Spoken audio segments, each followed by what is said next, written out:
Y ¿sabes qué, familia? En esta serie de Lucas hemos estado viendo cómo nuestro Señor Jesús ha dado pruebas irrefutables, ¿verdad? Evidencias irrefutables, de tal manera que esto nos da la oportunidad de poder comprobar que todo lo que está escrito en la palabra de Dios es verdad. También hemos estado viendo, ¿sí?, cómo en los últimos 2 capítulos nuestro Señor Jesucristo se ha empeñado en dejar muy claro la importancia que cada uno de nosotros, ¿sí?, así como en aquel tiempo de sus discípulos y de todos los escuchas, para que pudieran entender, ¿sí?, y tener de manera cierta la gran importancia de tener una vida que sea acorde al Evangelio de salvación. Recordemos cómo nuestro Señor Jesucristo, cuando echó fuera a un demonio de un joven que lo arrojaba hacia el fuego, ¿sí?, fue acusado por los fariseos de que echaba, ¿qué?, los demonios por Belcebú. Y esto, si recordamos, nuestro Señor Jesucristo verdaderamente se molestó, ¿verdad? Porque estos hombres eran los líderes, ¿sí?, que enseñaban la palabra de Dios, eran los doctores de la ley que estaban ministrando la palabra de Dios a las personas, de tal manera que ellos eran responsables, ¿sí?, de enseñar bien, pero lo estaban haciendo, ¿qué?, mal, muy mal. Así que nuestro Señor Jesucristo enseña a sus discípulos, dicen: abusados, ustedes no tienen que caer en esto. Lo que ellos están haciendo, ¿sí?, es actuar, es decir, son actores nada más, son falsos maestros, son, ¿qué?, hipócritas. Y esta era una gran enseñanza y una gran petición para los discípulos de Jesucristo.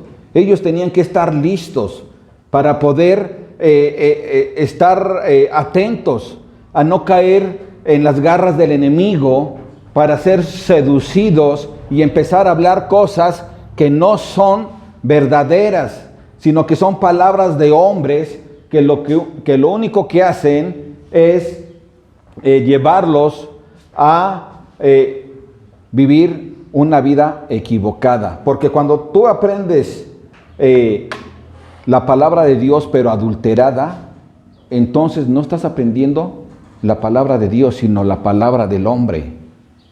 La palabra de Dios no tiene por qué ser adulterada. Es como la leche. Una cosa es la leche de vaca y otra cosa es leche de vaca con agua, ¿sí? Entonces ya no es una leche real, sino falsa. Así cada uno de nosotros tenemos que entender lo que Jesús quiere. Y estuvo hablándonos de manera directa, enseñándonos a que no solo pusiéramos atención y no caer en la hipocresía, sino que además nosotros fuéramos fieles a Dios y tuviéramos en alta estima lo que Él nos está enseñando. ¿Y qué es lo que nos ha estado enseñando? Bueno, que tenemos que poner atención en las cosas que nosotros estamos poniendo en práctica. ¿Y qué es lo que nosotros estamos poniendo en práctica? Tiene que ser siempre la palabra de Dios. Y tenemos que hacerlo ¿de qué manera? De una manera pronta. Porque el Señor, ¿qué? Vimos, viene. ¿Y viene qué? Pronto. Y el Señor que nos ha encargado su palabra, la administración también de nuestra vida y de las personas que nos rodean, tenemos que entregar buenas cuentas.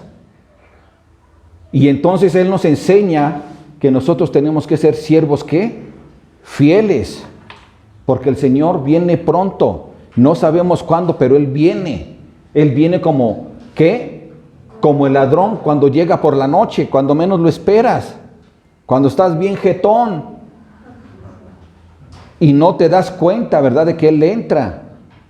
Bueno, así va a venir el Señor Jesús. El Señor va a venir por su iglesia y va a pedir, ¿qué? Cuentas a todos, a la iglesia, pero en especial a aquellos que no son su iglesia. Pero todos vamos a tener que entregar cuentas. Así que dice, ponte a cuentas ¿con quién? Con tu adversario. Antes de que seas, ¿qué? ¿Echado dónde? A la cárcel. Y el Señor Jesús, hemos estado viendo cómo Él está insistiendo sobre esto. Hace 8 días estuvimos viendo de manera enfática que nosotros vamos a ¿qué? A morir. Vamos a morir. ¿Sí o no? ¿Quién no se va a morir? Que levante la mano el que no se va a morir. Todos vamos a morir. Físicamente. No sabes si hoy, mañana o pronto, pero pronto, eso es una realidad. Mucha gente, cuando menos se lo esperaba, murió. Apenas supe de una persona, de una mujer que todo el COVID se cuidó. Todo el COVID. Bueno, hasta su familia, sus hijos le llevaban las cosas que tenía que consumir, se les ponían en la puerta, no los dejaban ni entrar. Pero llegó el tiempo de las vacunas y ella se vacunó. Fue a vacunarse, regresa a su casa y resulta que contrajo el COVID. No por la vacuna, sino con alguien de esas personas. Y se murió, no por la vacuna. Se murió porque cuando le hicieron un examen de todo su cuerpo, ¿sí?, que la metieron a una máquina, se dieron cuenta que tenía el 90% en un tumor grande en su cuerpo de cáncer. No se murió por la vacuna, se murió ¿por qué? Por el cáncer. No se había dado cuenta. ¡Gloria a Dios! Porque eso es muy terrible, es muy feo, es muy duro. No se había dado cuenta. Y murió. A lo que yo voy es a que cuando menos te lo esperas, es tiempo de entregar cuentas. ¿Sí o no? Así que tú y yo tenemos que estar listos, preparados. Jesús quiere que estemos preparados. Y hoy en este día, Él nos ha llamado, ¿sí?, para que estemos atentos y nos dé a conocer su palabra, de cosas que también son muy importantes, que son urgentes. ¿Qué dice la palabra de Dios? En el verso número 18 del capítulo número 13. Pero ¿qué te parece si antes oramos? Padre, aquí estamos, Señor, listos, Padre hermoso, buscando, bendito Padre, tu palabra, buscando tu sabiduría. Te rogamos que nos ayudes, que nos ilumines. Tú sabes que te necesitamos, bendito Dios. Tú sabes que sin ti nosotros vamos a errar, Padre hermoso. Queremos, bendito Dios, andar en el camino que tú nos enseñas. Y solo a través de tu santa palabra nosotros podemos encontrar esa guianza. En el nombre de Jesús te rogamos que así sea. Amén.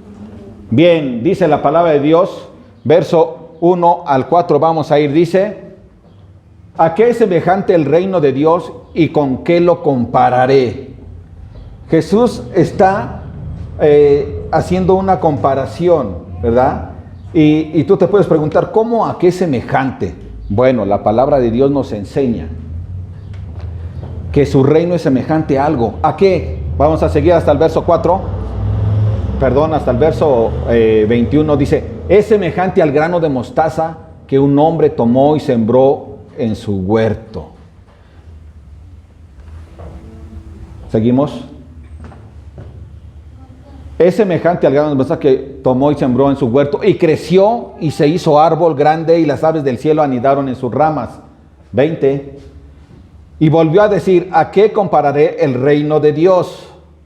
Es semejante a la levadura que una mujer tomó y escondió en 3 medidas de harina hasta que todo hubo ¿qué?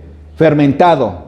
Ok, tenemos que hacer recuento de esto, tenemos que tomar el contexto, porque si no, entonces podemos equivocar la interpretación de la palabra. ¿Y qué es lo que nos está diciendo aquí? Cuando Él dice que ¿a qué compararé el reino de Dios? ¿A qué es semejante? Bueno, dice que a un grano de mostaza es pequeñísimo. ¿Conoces los cortaúñas y ves que tiene luego su cadenita así chiquita, de esas así como tipo balincitos? Eso ya es grande, ¿sí?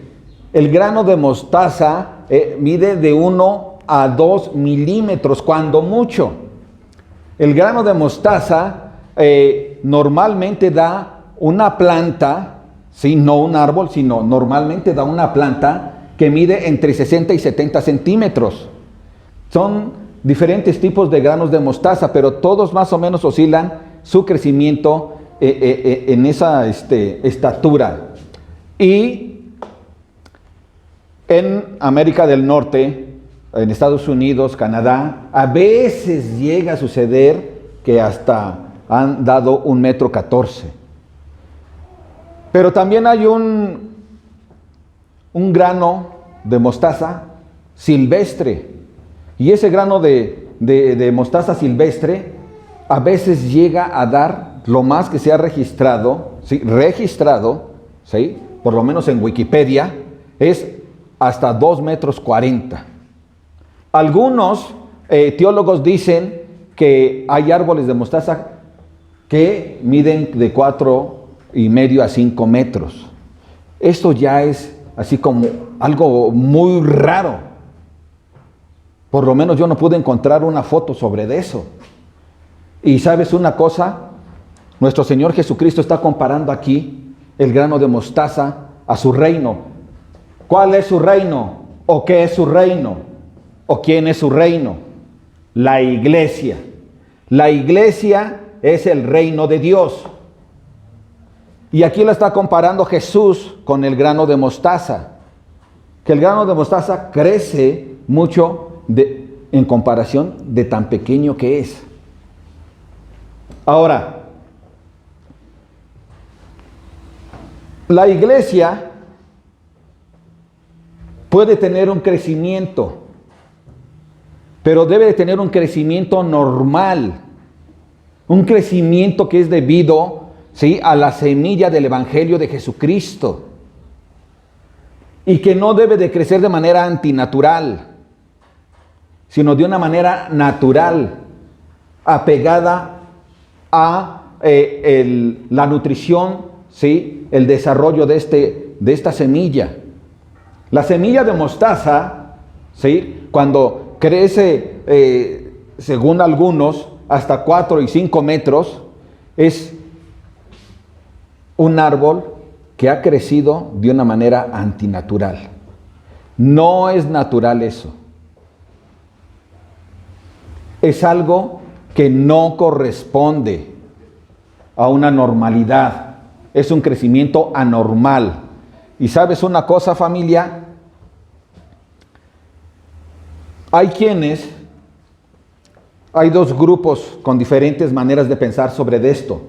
Un grupo cree que esta parábola está hablando el Señor Jesús sobre el crecimiento de la iglesia, ¿sí?, con una imagen muy bonita, ¿no? Que es tan pequeñita el grano de mostaza y cómo crece enormemente, y que significa que crece y va a dar oportunidad, ¿sí?, a que todas las naciones conozcan la palabra, y de esa manera crezca la iglesia de manera abundante. Y eso está muy bien. El problema es que en la parábola está mostrando, ¿sí?, que ha crecido de manera anormal. Porque el que crezca un grano de mostaza y crezca la planta hasta 2,20, que sería más o menos esta altura ahorita donde estoy, no es un árbol, es un arbusto. Y un arbusto sigue siendo una planta. Pero cuando ya crece 4,5 metros, 5, es antinatural. Pero ahí sí pueden, ¿qué?, llegar las aves y hacer sus nidos, porque no corren el peligro de que otros animales o el mismo ser humano les haga daño.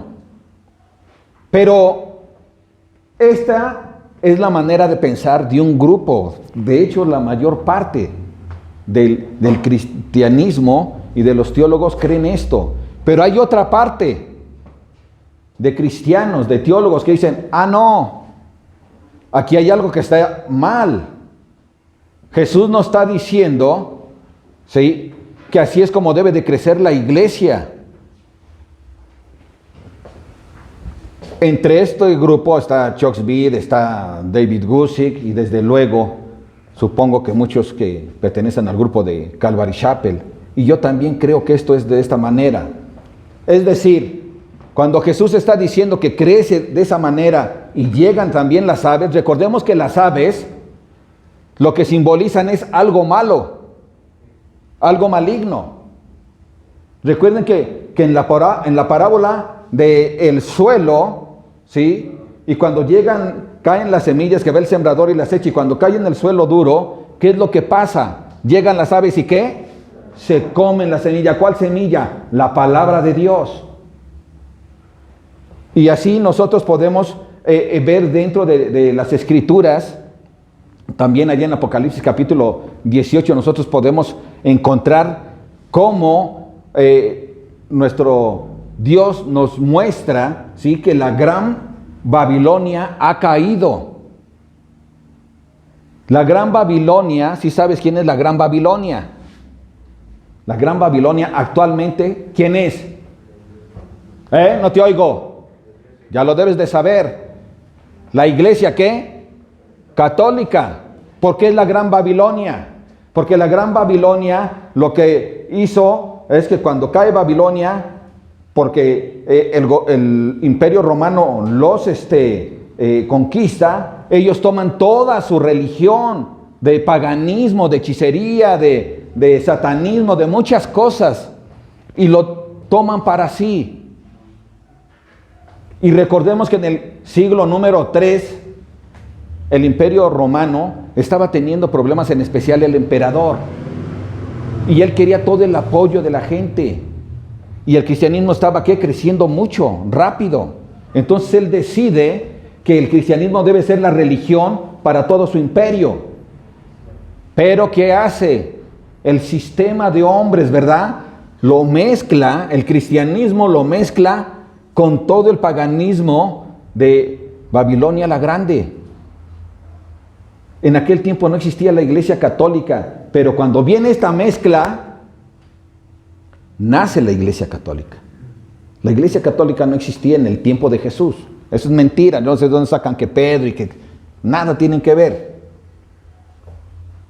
Pero lo que quiero enseñarles, mostrarles, es que la iglesia cristiana creció debido a que el hombre intervino, ¿sí? Los gobiernos intervienen de una manera equivocada, y entonces ¿qué hicieron? La mezclaron. Y allí están representadas las aves que llegan a comerse la palabra de Dios y empiezan a anteponer otras cosas, ideas de hombres.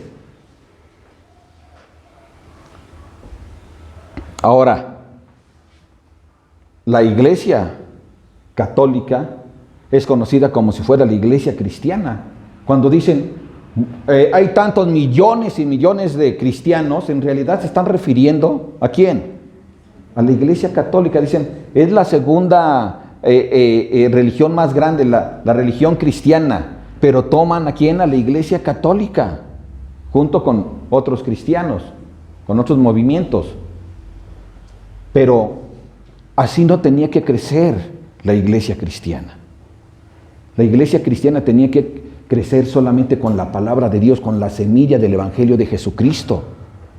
No tenía por qué crecer mezclándola, ¿sí?, con sistemas de rollos políticos para manipularla, ni tampoco tenía que ser mezclada con ideas de hombres. Y para aquí es donde entra, ¿sí?, donde está comparándola ¿a qué? A la levadura, que una mujer que tomó y escondió en 3 medidas de harina hasta que todo hubo ¿qué? Fermentado. ¿Qué hizo esta mujer? Tomó 3 medidas de harina. ¿Y ahí qué escondió, dice? Levadura. ¿Qué significa la levadura? Leuda la masa. Recordemos que que esto también significa pecado, contaminación, corrupción. Cuando Dios, antes de liberar a su pueblo, que mandó la última plaga, ¿sí?, la de la muerte de los primogénitos, pidió que hicieran panes, ¿qué? Sin levadura. Sin levadura, porque la levadura es contaminación, es símbolo de esto. Y entonces, esta mujer, ¿qué fue lo que hizo? Dice que escondió, ¿verdad?, en 3 medidas de harina, ¿qué? La levadura, hasta que todo hubo, ¿qué? Fermentado. Hay hombres reconocidos, o famosos más bien, y que han llegado al evangelio, a las iglesias, y empiezan a hablar doctrinas de hombres, no la doctrina de Dios, no la palabra de Dios, sino la palabra de ellos mismos, tergiversándola, añadiéndole cosas. Por ejemplo, a la iglesia cristiana, cuando Constantino mezcló, ¿verdad?, la religión cristiana con la religión de Babilonia, ¿qué fue lo que pasó?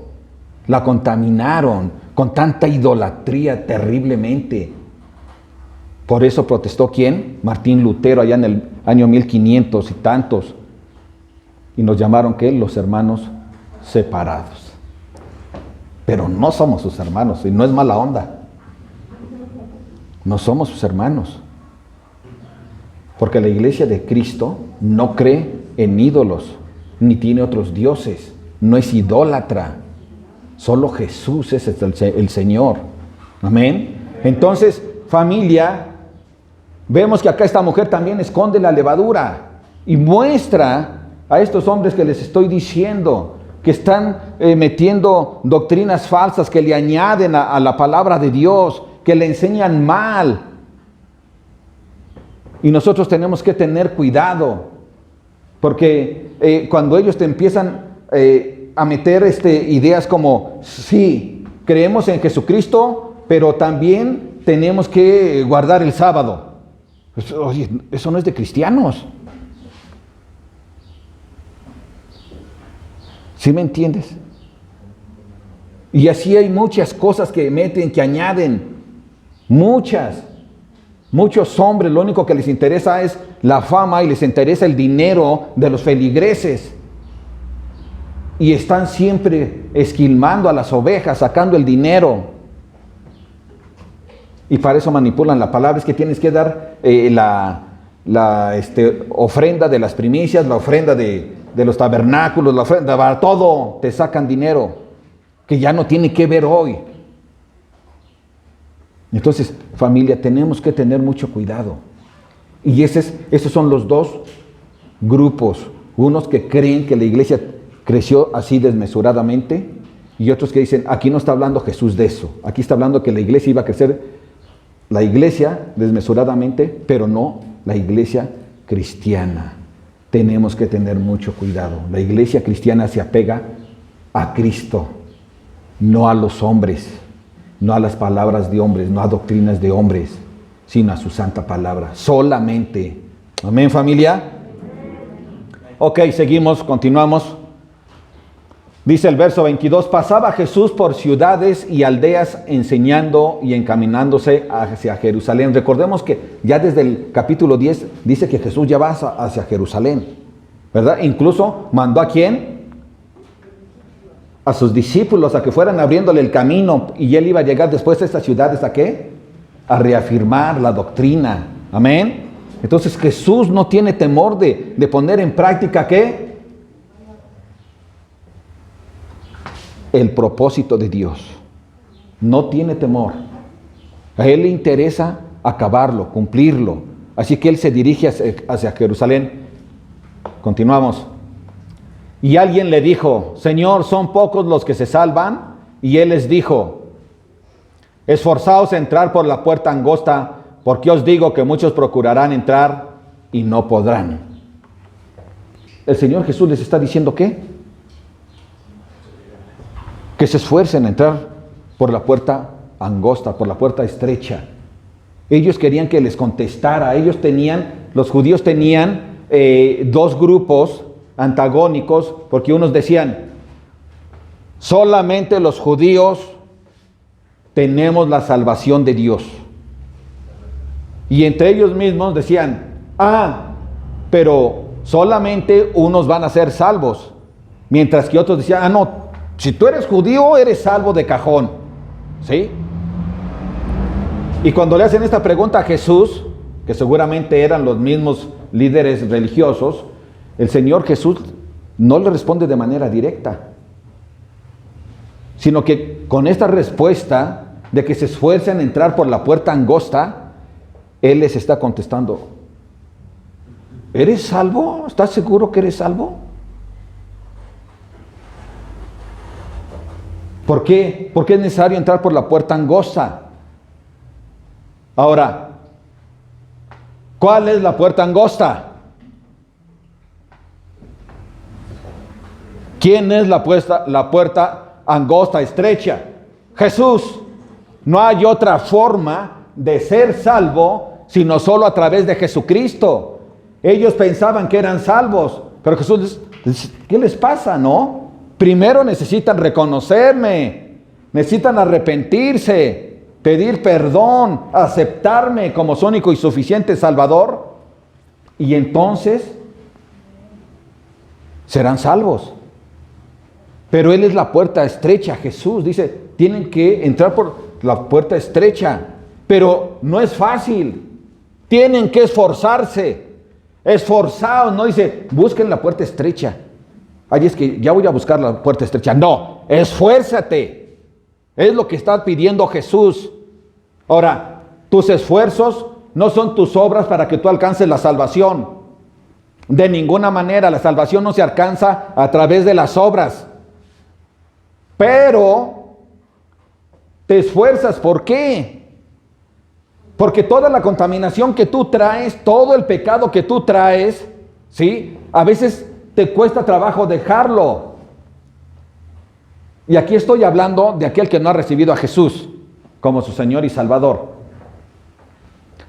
Aquel que no ha recibido a Jesús como su Señor y Salvador, le cuesta trabajo dejar todas las cosas que le estorban. Él tiene que entrar por la puerta estrecha. La puerta estrecha es que apenas por ahí puedes pasar tú, pero no puedes pasar con el alcohol, las drogas, la fornicación, el adulterio, el robo, la mentira, la hechicería, la idolatría. No puedes entrar con ningún tipo de pecado. No cabe. Eso no cabe por la puerta estrecha que es Jesucristo. Eso se tiene que dejar atrás, a la espalda. Recordemos al apóstol Pablo. ¿Qué fue lo que hizo? Dice, yo todo lo que tenía, sus grandes títulos de fariseo de fariseos, de haber estudiado a los pies de Gamaliel, todo, dice, lo tengo por basura. Ya no lo veo, no me interesa, no me acuerdo de él. ¿Con tal de qué? De ganar el reino de Dios. Eso es importante. Cada persona que no ha recibido a Jesús necesita entrar por la puerta estrecha y dejar afuera, ¿qué? Todo el pecado, todo aquello que le estorba. A la gente le cuesta mucho eso, dejar las cosas que le agradan, la concupiscencia. Pero una vez que entras por la puerta estrecha, y ahí entramos todos los que somos de la familia de Dios. Dentro de la puerta estrecha vas a encontrar también el camino angosto. Y vas a tener que andar en el camino angosto. Y de este lado estará el camino amplio, la avenida, el eje, y donde tú vas a poder ver una serie de atracciones para la carne, tentaciones que hacen daño a la gente y que te pueden querer jalar. Pero tú te vas a acordar y decir, no, eso a mí no me interesa.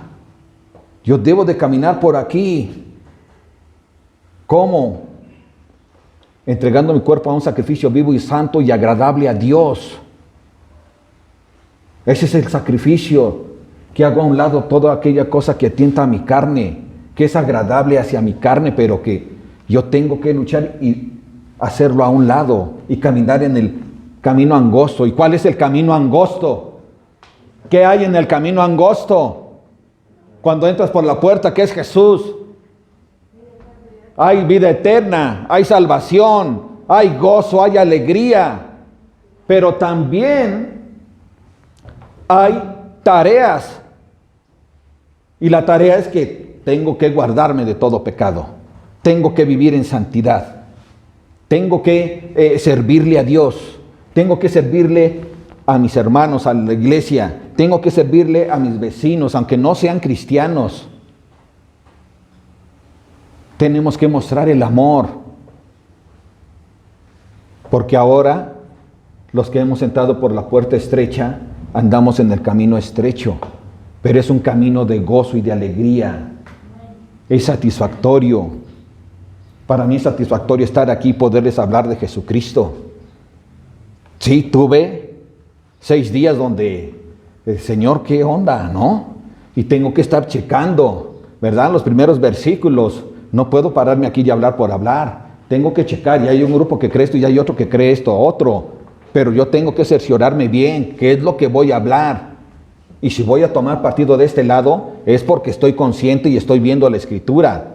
Y que era lo que amparaba a los que nosotros creemos que se refería a una iglesia que estaba creciendo de manera normal y que había perdido el objetivo que es Jesucristo y la verdad.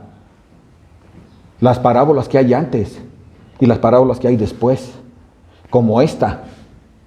Te habla primero del grano de mostaza, te habla enseguida de qué, de la masa que lleva qué, la levadura. Y ahorita vemos que dice, tienes que entrar por la puerta estrecha para que seas salvo. Es necesario entrar por la puerta estrecha y luego permanecer ahí. Otra vez les vuelvo a recomendar el libro de Juan Bunyan. El libro de Juan Bunyan. El camino del peregrino, así se llama, creo. Está buenísimo, es pequeño, pero buenísimo. Ahí te va a hablar todo lo que encuentras en el camino angosto. Pero que tú prosigues a la meta. A la meta, de repente te vas a resbalar, de repente vas a sentir el rigor. Pero Jesús dijo eso, el que quiera venir en pos de mí, tome su cruz y sígame. ¿Sí? Pero cuando tú lo sigues con fe, con amor y con alegría, te vas a gozar en las cosas de Dios. Por eso les decía, yo me gozo cuando ya estoy aquí. Aquí ya no tengo nervios. Nervios tenía antes de llegar acá. Pero, familia, tenemos todo lo que Dios quiere para nosotros. Lo que tenemos que hacer es esforzarnos a entrar por la puerta angosta, ¿sí? Porque dice que muchos van a procurar ¿qué? Entrar y no podrán. Porque siempre hay un tiempo. Ya nos estuvo hablando del tiempo. Va a venir el Señor como ladrón por la noche. Va a venir el Señor y los va a encontrar mal, a menos que se esfuercen y sean un siervo fiel. Y aquí nos está, y vimos hace 8 días que pronto vamos a morir. Y aquí estamos viendo ahorita que tenemos que entrar por la puerta estrecha.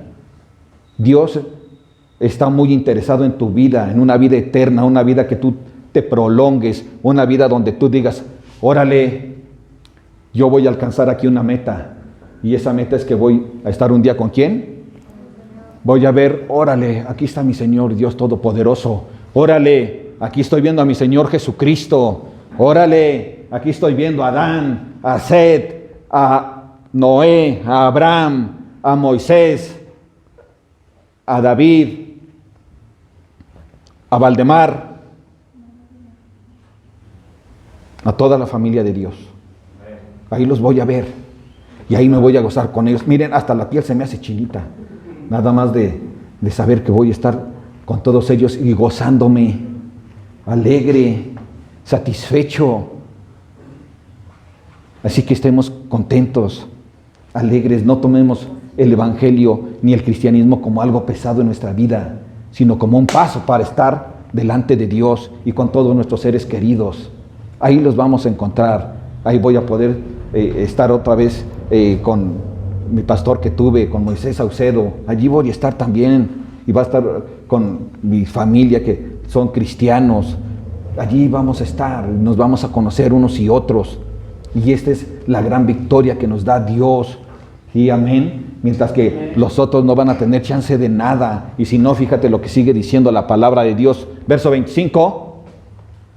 Después de que el padre de familia se haya levantado y cerrado la puerta, y estando fuera, empecéis a llamar a la puerta diciendo: Señor, Señor, ábrenos. Él respondiendo os dirá: no sé de dónde sois. Entonces comenzaréis a decir: delante de ti hemos comido y bebido, y en nuestras plazas enseñaste, acuérdate, ¿no? ¿Y qué dice el Señor? Pero os dirá: os digo que no sé de dónde sois, apartaos de mí todos vosotros hacedores de maldad. Y es que sabes una cosa, para que tú puedas entrar, ¿sí? Para que tú y yo podamos entrar, necesitamos ser reconocidos ese día por parte del Señor. Tenemos que ser reconocidos. Estos decían: pues acuérdate que nosotros comimos juntos. Sí, pero no es solo que sepamos algo de Él. No basta con que solo conozcamos algo de Él, no es suficiente. Tiene que haber una relación íntima con Él. Cuando estás orando con Él y derramas tu corazón y estás contento y le llamas Padre y estás seguro que Él está contigo y estás listo para que Él te enseñe, ¿verdad? Y sabes que Él te ama mucho y te da muchos estudios y tú estás atento, gozándote con tu Padre porque te está hablando. No menosprecia su palabra. Cuando tú tienes los estudios y tienes el tiempo y dices: no, yo prefiero ver la serie de fulano de tal. ¿Qué estás haciendo? Tú estás desconociendo a Dios. Porque Él te lo está poniendo. Órale, ahí está media hora, hijo, quiero hablar contigo. Y tú dices: sí, pero aguántame. Prefiero ver, no sé, la película de fulano de tal. Pero, ¿qué es lo que el Señor Jesús dice? Abusado, yo a ti no te conozco, pero yo comí contigo. Pues, no te reconozco. No te reconozco. ¿Por qué? Porque no hubo una comunión real. Porque no hubo una comunión verdadera. Porque lo menosprecié. Porque le di prioridad a otros. Porque Él no fue mi primer amor, sino otras cosas. Tenemos que tener cuidado. No estoy diciendo que somos intachables. Eso no. Pero tenemos que ser maduros y buscar primero el reino de Dios y su justicia. Otra vez les digo, pronto vas a morir.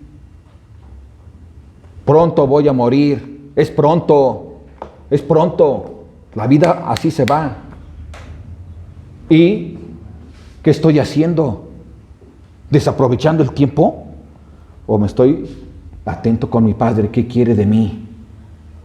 ¿Quieres bendecirme? Presta todo lo que me quieras bendecir, Señor. Dámelo. ¿Quieres que te sirva, Padre hermoso? Pues es una bendición para mí. Te voy a servir, Padre. Gracias por amarme y darme este privilegio. Te voy a servir. ¿Quieres que les dé más amor a mis hermanos? Pues les voy a dar más amor. ¿Sabes una cosa? Tenemos que aprovechar el tiempo. Estamos de paso. Pero Dios está esperando que no nos confiemos de decir: ay, pues yo una vez pasé y recibí a Jesús, hice la confesión de fe y ya con eso. No. Jesús dice que no es solo de que sepas de Él, que hayas escuchado. Porque tú le preguntas a la gente afuera y dice: sí, pues yo conozco a Dios. Pues no lo conocen. Han oído, han sabido, pero no tienen una relación con Él.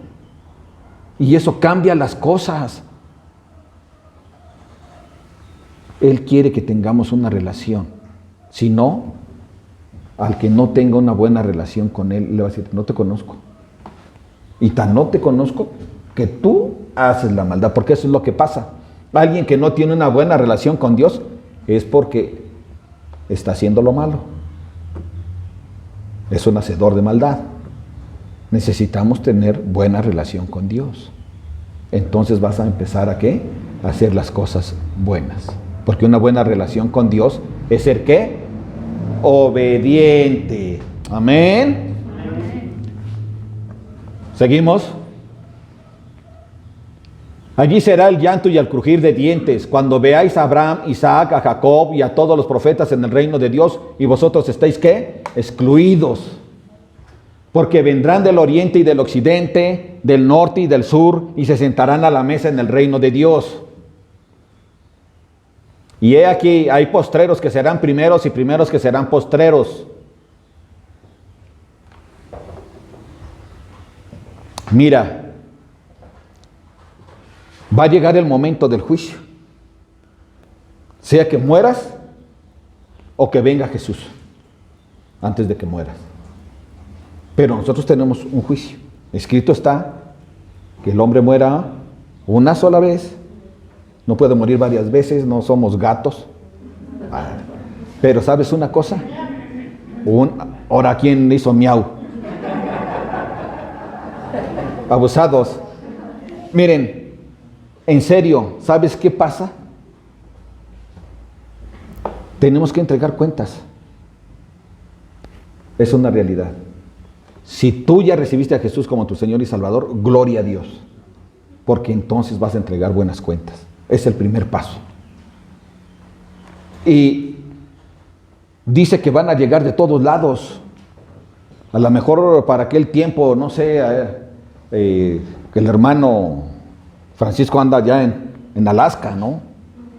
Bueno, pues desde allá va a llegar allá con el Señor y ahí van a estar todos los santos de Dios allí. Todos vamos a estar ahí. Y vamos a poder, ¿qué? Estar conviviendo unos con otros. Pero también dice que va a haber algunos que creen que van a estar ahí, pero no van a estar. O sea, aquí cuando dice, los primeros serán los últimos. Esos que creían que iban a estar ahí, no van a estar.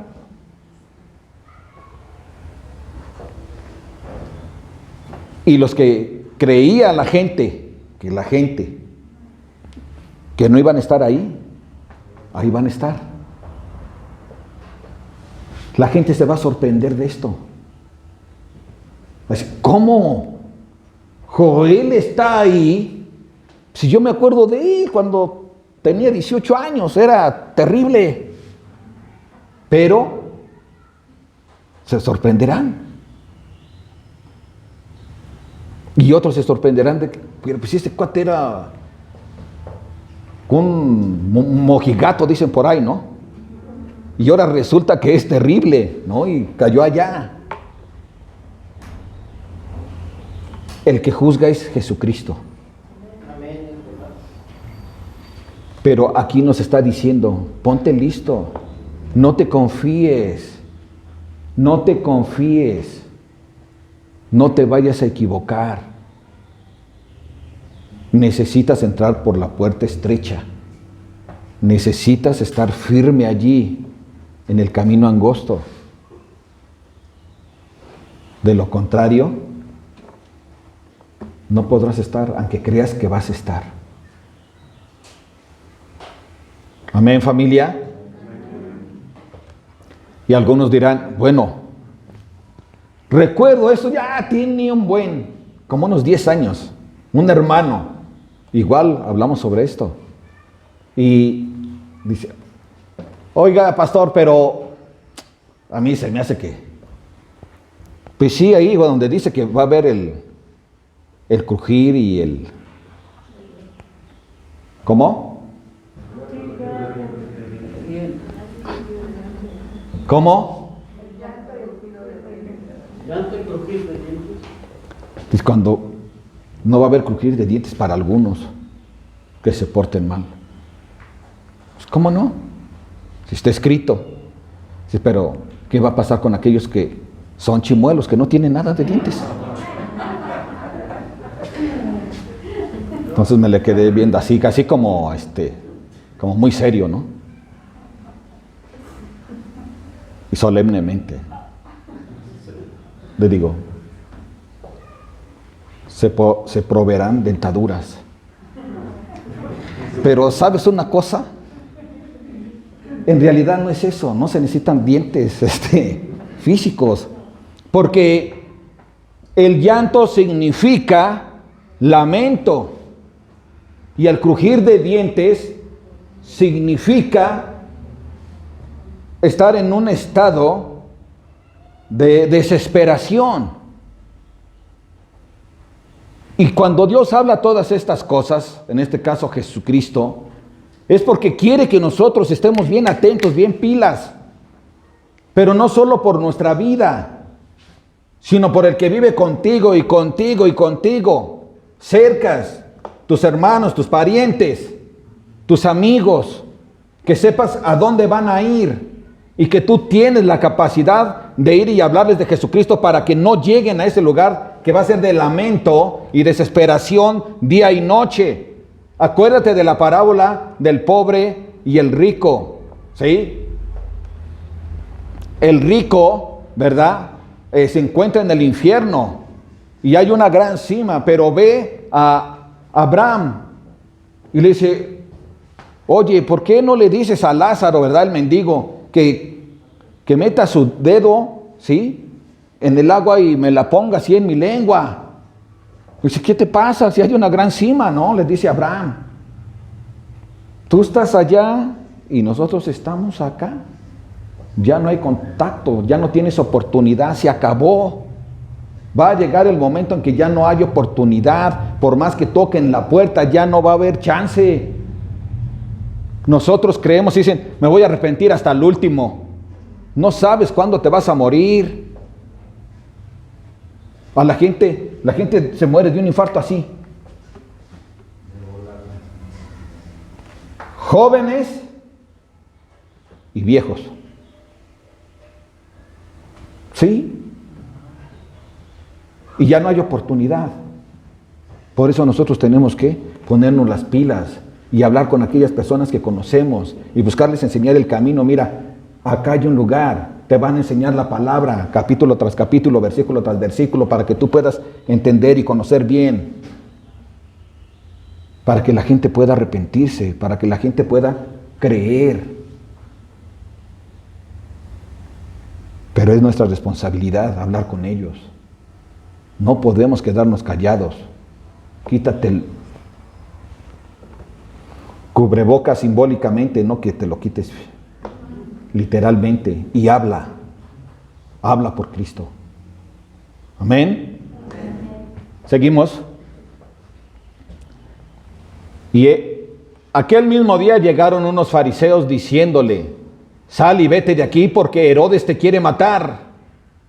Y les dijo, id y decid a aquella zorra, he aquí, echo fuera demonios y hago curaciones hoy y mañana, y el tercer día termino mi obra.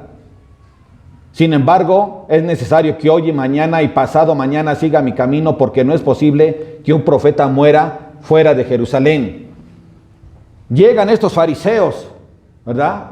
¿Qué anda haciendo Jesús por acá, haciendo milagros y trayendo la palabra de salvación, palabra que contradice lo que nosotros enseñamos? Y de esa manera la gente ya no quiere aflojar el dinero allí en los diezmos. Y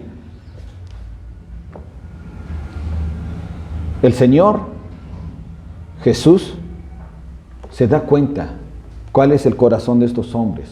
Alguien dice, es que no todos eran malos y estaban preocupados por su salud física. No, estos hombres lo que querían era que Jesús se fuera de Jerusalén. Por eso es que Jesús les contesta, ¿cómo? ¿Un profeta va a morir fuera de Jerusalén? No.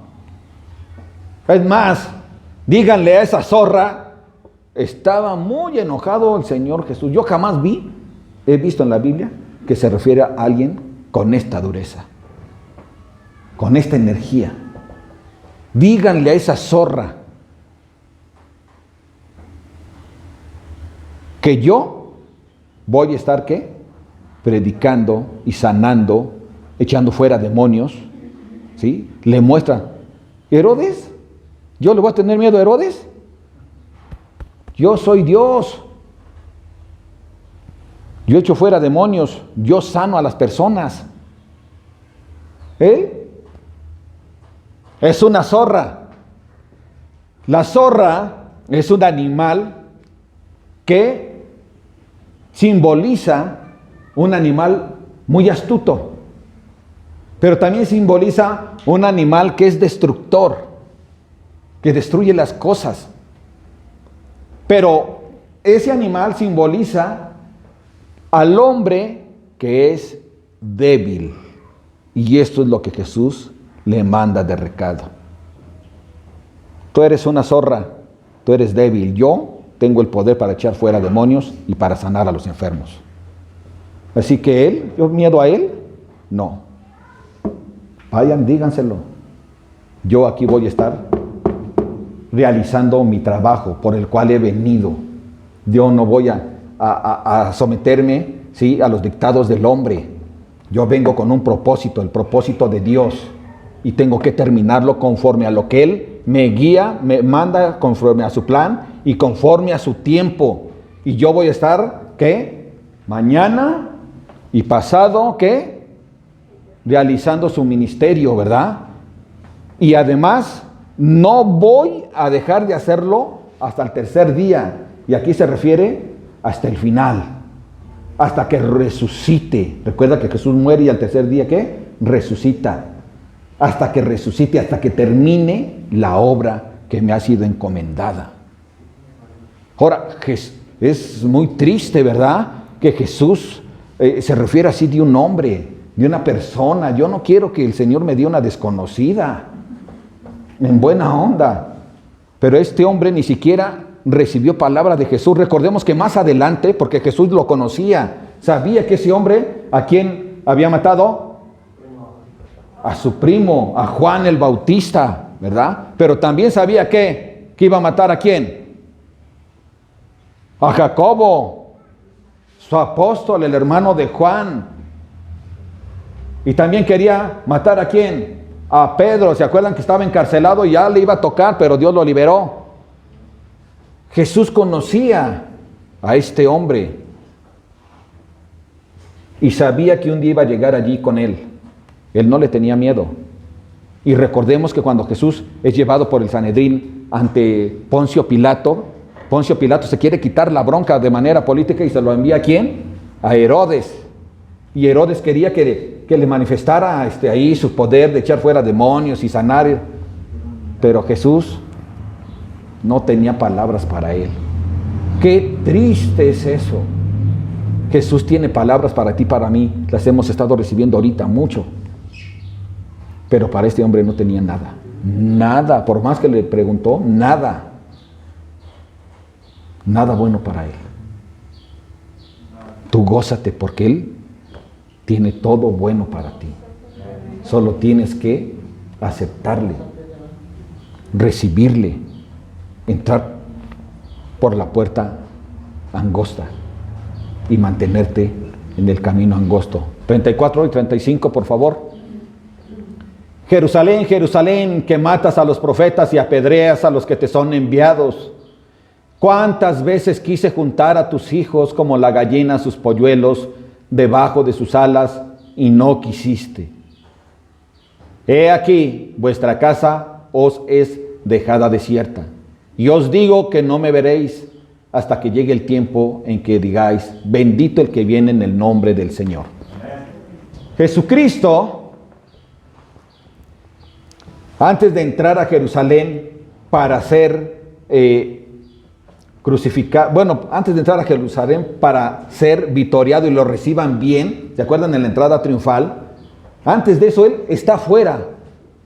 Y desde ahí ve la ciudad y dice, Jerusalén, Jerusalén, tú sabes cuánto te he amado. Tú sabes que vine a entregar mi vida por ti. Pero has rechazado mi amor, mi cuidado. mi defensa, el sustento que puedo darles. Pero ustedes han tomado su decisión. Rechazan a los profetas, incluso los matan. Muchos hacen oídos sordos. Espero que no estén haciendo oídos sordos. Nadie. Y entonces rechazaron a Jesús. Dice, yo los amaba. Los quería como una gallina a sus polluelos. ¿Sabías que la gallina, cuando están en peligro los polluelos, empieza a cacarear con unos sonidos especiales? Y de esa manera van rápido los polluelos con ella, y entonces ella los cubre con sus alas, los protege. Prefiere exponer su vida, y eso hizo Jesús por todo el pueblo judío, pero también por todo el gentil, por ti y por mí. Hoy es el tiempo. Si tú no has recibido a Jesús como tu Señor y Salvador, es el tiempo para que lo recibas. Acércate a Él, reconoce tu pecado, reconoce que le necesitas. Pídele perdón y dile que te acepte como su hijo, y tú recíbele como tu único y suficiente Salvador. Y mantente dentro de esa puerta estrecha. Amén. Amén. Oramos. Padre, te damos gracias, Señor. Te damos gracias por tu palabra. Te damos gracias porque eres bueno con nosotros. Te damos gracias porque tú, Señor, no nos dejas solos, Señor, sino que siempre estás con nosotros. Agradecemos esta palabra hermosa, porque tú, Señor, nos cuidas como la gallina a sus polluelos. Una madre siempre pendiente, Padre hermoso. Muchas gracias por amarnos de esta forma, Señor. Gracias por cuidarnos, por cubrirnos. A ti sea la honra y la gloria y el poder por siempre. Amén.